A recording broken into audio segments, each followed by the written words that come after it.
In a dark room full of doors, a little dragon tries to run away. An old man comes after it to catch it, but when he turns around, he discovers another man locking the door to trap him there. The old man tosses a ball of magic at the guy, but nothing happens. Many years later, it's a normal morning in London, but Paul is already having trouble. He oversleeps, his shoelaces break, the toaster is damaged, and he has to rush all the way to the place where he'll be having a job interview. On his way there, a strange old man called Monty cuts into chit-chat, swearing he used to know Paul some time ago. Paul doesn't recognize him and ignores him for now, hurrying to get in line. At that moment, a small dog steals Paul's scarf, so he has to chase him down an alley. Suddenly he doesn't see the dog anymore, but there's a door that says applicants, so he decides to enter. Inside a room filled with weird stuff, he finds a woman named Sophie, who seems to also be waiting for the interview while watching TV. Paul sits next to her and fails to make conversation, so he watches the TV as well to discover he missed the intro to the company. He still doesn't know what the job is, only that the company is called Wells & Co. The brochure on the table isn't helpful either and only says feeling lucky. Suddenly, laughter echoes through the room, and Mr. Tanner comes in. He dismisses another applicant before telling Paul to follow him, somehow knowing his name without asking. They take the stairs to the main office, where the boss Wells is waiting with the other members of the board, Van Spey, Judy, and Casimir. They make him a bunch of strange questions and Paul answers the best he can, but he never stops feeling confused and awkward. He's also distracted by the cracks on the wallpaper, which he thinks looks like a map of London. The others can't see it but Wells is impressed. Unfortunately Tanner sends him away, saying they've heard enough. When Paul leaves the building, he finds the dog holding a scarf, almost as if the animal had been waiting. Moments later, Paul gets home and is upset to hear his roommate is moving out and an argument ensues since Paul can't pay the rent alone. Suddenly a strange claw pushes a letter through the mail slot and Paul rushes to grab it, shocked to see it comes from Wells when he never gave them his address. Even more surprising is the letter saying Paul has passed the interview, which makes him celebrate. The next day, Paul goes to work with a very positive attitude. The receptionist Rosie won't tell him what the job is about either, and after gifting him a mug, she calls for Tanner, who picks up Paul and takes him through different areas in the building as he explains they're a law firm and that computers aren't allowed in here.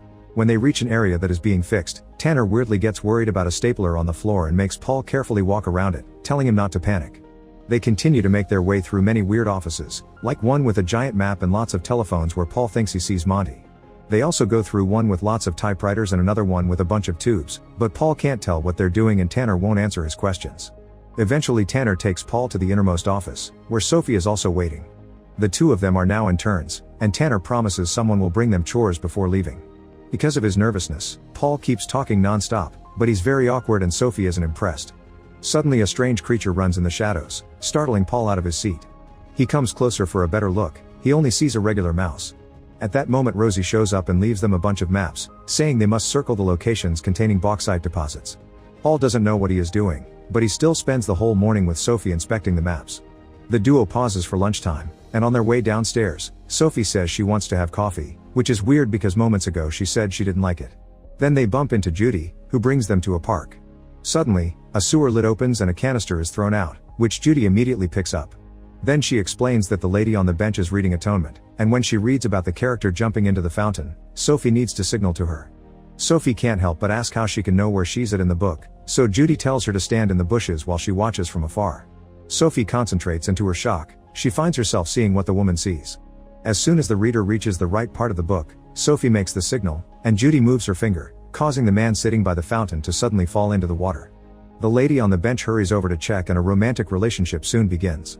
Judy praises Sophie for doing a good job, explaining that the man's parents had spent a lot of money to arrange for their son to marry the lady on the bench, but doing this way makes them believe it was destiny. A confused Paul asks what's going on, and Judy explains that Sophie is a seer, meaning she has mind powers. Then Judy finally explains exactly what the company does. It turns out that most of Wells' employees are capable of magic. They're practical wizards who use their magic to serve the clients for money. Although Sophie's an intern, she already is on a completely different level from Paul, and Judy only takes Sophie with her. Paul returns to the attic office and has a sandwich while looking at the maps. When he moves his hand to brush off the breadcrumbs, he feels a strange sensation in his palm. Curious, he begins moving his hand above the map, feeling the weird sensation and realizing changes are happening on the paper. At that moment, Wells enters the office and tells Paul to look straight ahead while continuing to feel the map with his palm. A current suddenly hits Paul's fingers, pointing to the location containing bauxite deposits. It seems that Paul also has supernatural abilities that allow him to detect where certain objects are located. Excited about this turn of events, Wells takes Paul to his own office while crossing a room full of printers. He explains that the company is critically fighting for its survival and they need a diviner to help everyone get back on track. Wells thinks Paul could be that diviner. At the office, Tanner is waiting for them, and to get Paul on his side, Wells brings up Paul's irresponsible father, saying he totally understands how it feels. Wells' own father, the original company founder, forced his son to sign a contract selling his soul to control him forever. Wells understands Paul wants to prove himself, so he gives him an important job. Paul must find a portable door, but he can't tell anybody about this mission. Paul accepts, but before he can ask for clues or details, he's kicked out. Then Paul decides to search for the door in the company building floor by floor, touching every wall, window, and door to no avail. He's suddenly interrupted by Van Spey, whose magic hair moves on its own while she speaks. She chit-chats and comes across as very friendly, but when she mentions illegal magic, her hair spells beware. After Paul leaves, the door nearby camouflages into a wall. Later at home, Paul tries to sleep only to suddenly be awakened by Casimir. His ability consists of controlling dreams, which means this isn't actually real. He wants to know why Wells hired Paul, but Paul keeps the secret as promised. Annoyed, Casimir uses magic to start bending Paul's leg, to make his teeth fall out, and his ears to grow enormous. Although this is a dream, Paul's still terrified and can't help telling him the truth. Casimir explains that the portable door could open the Bank of the Dead and gets ready to leave. Paul for a moment thinks he's waking up, but this is still a dream and he's knocked down. The next day, Sophie comes to work to find Rosie giving kisses to a stapler. Meanwhile, Paul continues searching around the company building and sees the words Bank of the Dead with an arrow spelled on the floor with stapler fasteners. Following the arrow's direction, Paul goes downstairs, and his hands quickly react to the energy on the walls, revealing some amazing artwork. Eventually he finds a dimly lit basement and a roll-up door with a message saying goblins only. Paul opens the door anyway, but inside there's just an ordinary storeroom. Before he can inspect it thoroughly, Tanner shows up and kicks him out, saying he isn't allowed in there and advising Paul to quit before something horrible happens to him. In the meantime, Sophie continues to work with Judy, who keeps getting messages from the hands coming out of the sewers. Judy explains those hands belong to goblins, who have been working with wizards for years and are capable to watch humans undetected. For today's mission, Judy makes Sophie sign a lost pet in a store so the owner can reunite with her cousin in a few days. This lost dog turns out to be a picture of the dog with Paul's scarf. Back to Paul, he continues to search the building to no avail. When he returns to his office, he finds Tanner arguing with Sophie over some trouble with her contract. It's now time to go home, and on their way out, Sophie can't help stopping to eat a bunch of licorice even though she said before that she hated it. Suddenly she starts to feel disgusted, and Paul takes her to a pub to have a drink and cleanse her mouth. They chat for a while only to end in an argument about who is doing better at the office. The next day, Paul bumps into Casimir at work, but the man acts as if they're seeing each other for the first time since the interview. Afterward, Paul takes the stairs and bumps into Monty, who admits he distracted Paul on purpose the other day so he would take this company's interview instead of his original one.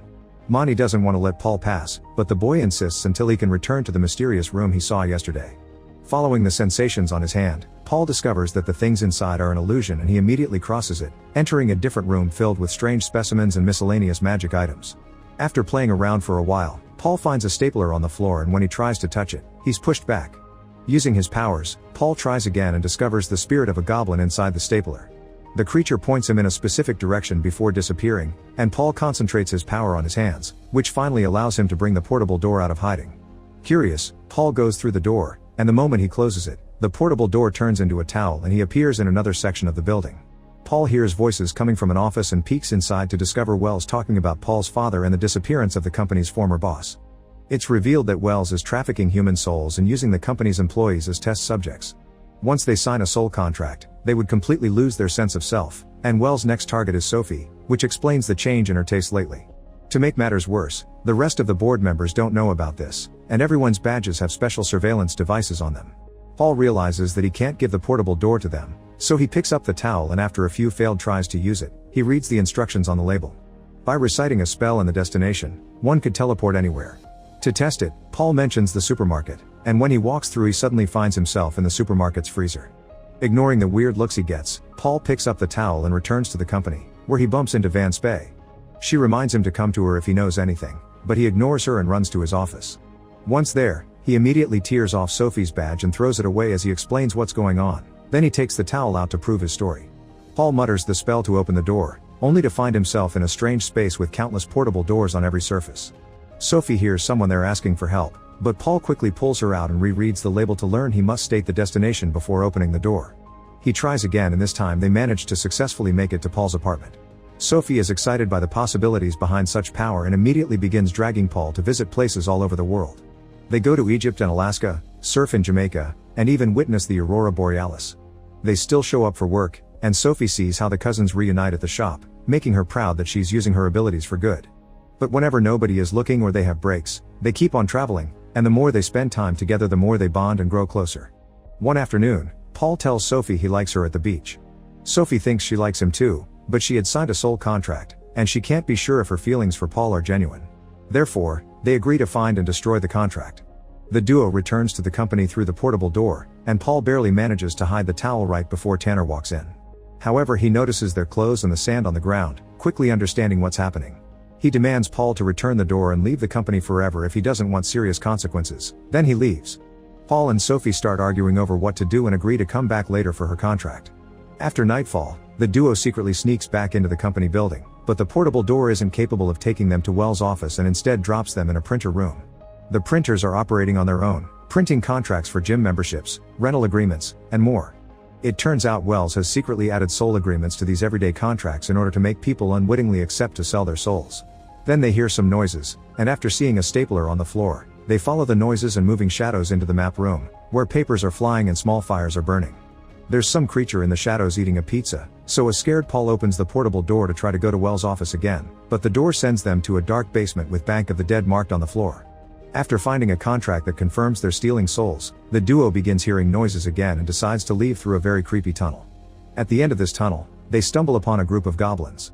Panicking, they run away and end up behind the goblins' only door, where Tanner suddenly shows up. It turns out he's a shape-shifting goblin and the leader of the goblin clan. As he scolds them for not listening to his warnings, Wells shows up as well.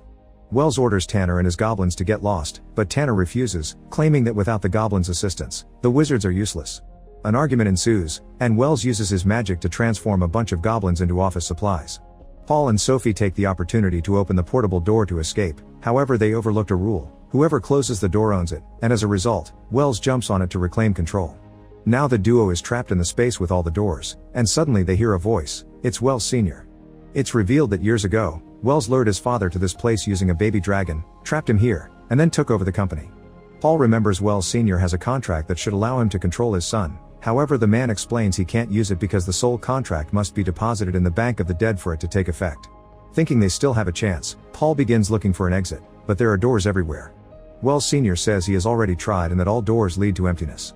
However, Paul concentrates on using his powers and after lots of effort, he finally finds the exit. They come out on the streets, and an excited Wells Sr. takes them back to the company, where he begins making plans. He asks Paul to take Wells' contract to the bank while he goes to confront his evil son and Rosie goes to pick up her husband. The group rushes downstairs, where the goblins are moving all the soul contracts away.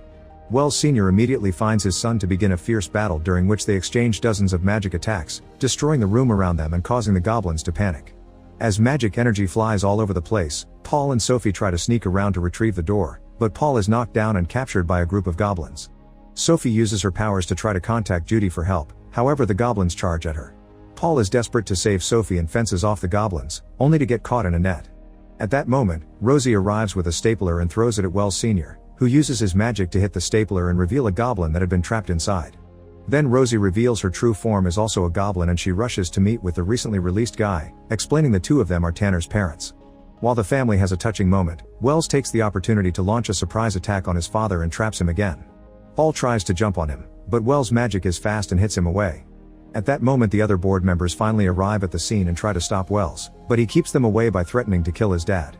Then he traps Sophie with his magic, asking Paul to hand over his soul contract in exchange for her life. Suddenly Sophie telepathically communicates with Paul, telling him that he could use his powers to create portal doors from zero. Paul concentrates and reaches out his hand, causing several doors to appear in front of him. He summons one of them under his feet and jumps right into the death bank, where he immediately hands Wells' soul contract to an employee as he asks for a special trade. The moment the employee retrieves the signer's soul, Wells' powers immediately disappear, which allowed Wells Sr. to trap his evil son with magic while Sophie takes back the towel to open the door to the dark room. Then Wells Sr. locks his son inside as payback for what he went through the last few years. Afterward, Wells Sr. tears off the towel's usage instructions, saying that the door would never open again. Sophie is worried about Paul, but he comes back with his own powers, and he hands Sophie her own contract, which he got in exchange for Wells. As everyone celebrates, the duo finally kisses. Then Paul grabs the towel and tosses it inside a laundry truck so nobody can gain access to it again. In the end, the board has a meeting with Sophie and Paul to offer them permanent jobs. They both accept, and using her telepathy, Sophie tells Paul that her feelings are real, so they hold hands. Meanwhile, the towel makes it to a hotel, where a maid accidentally says the spell. Make sure to subscribe and turn on notifications so you can watch more videos like this. Thanks for watching.